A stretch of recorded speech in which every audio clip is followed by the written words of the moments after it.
Palabang Vice ganda ang napanood sa opening segment ng It's Showtime nitong Biyernes ng tanghali. Hindi tinanggihan ng Unkabogable Star ang hamon ng mga co-host at madlang people na sumayaw at doon nga tinawag ni Vice ang mister na si Ayon Perez para mag-showdown silang dalawa on stage. Hataw kung hataw ang mag-asawa sa pagkembot at may konting intimacy. Pero halatang hindi tinutukan ng kamera yung last step ng sayaw kung saan makikita ang nagkadikit ang katawan ng dalawa at nakataas pa ang isang paa ng Unkabogable Star. Pag close up ng kamera kay Vice, sinabi niya na wala bang icing dyan. At dahil doon na napuno ng kilig at sigawan ang buong studio. Pero sa portion naman ng Mini Miss You, malungkot at super emotional Vice ang napanood ng madlang people. Habang ini-interview kasi ni Vice at Vong Navarro, ang contestant na si Yuri, nagbigay ng advice ang una sa bata. Ayon kay Vice, lagi mong isipin na laging may nagmamahal sa'yo. Umiyak ang bata sa sinasabing yon ni Vice.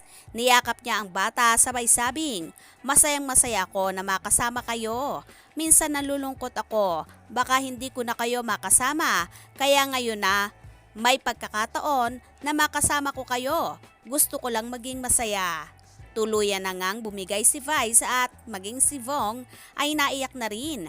Isa-isa na ring naglapitan sa humahagulhol na Vice ang co-host nila. Nakiiyak at nag-group hug sila. Mahigpit na yakap naman ang ibinigay ni Ayon sa kanyang asawa at sa eksenang ito ay maririnig sa ibang host ang mga katagang walang iwanan. Sama-sama tayo, malalampasan natin ito. At sige, ilabas mo lang yan, Meme Vice. Nagpasalamat naman ang batang contestant ng Mini Miss You sa mga host ng show at doon nag-comment si Kim Chiu ng, "Sana lahat ng tao ganon ang tingin sa It's Showtime.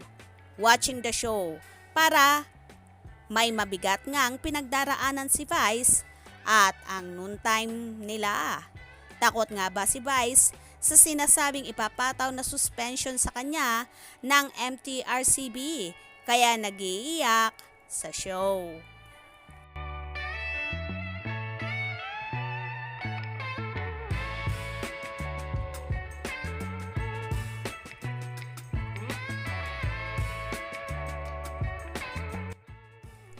Tila nga ang It's Showtime ang isa sa pinag-iinitan ngayon ng MTRCB sa mga violations na nagagawa ng mga host nito na hindi naman intentional.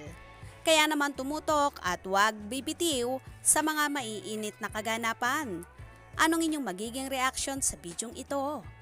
Comment below.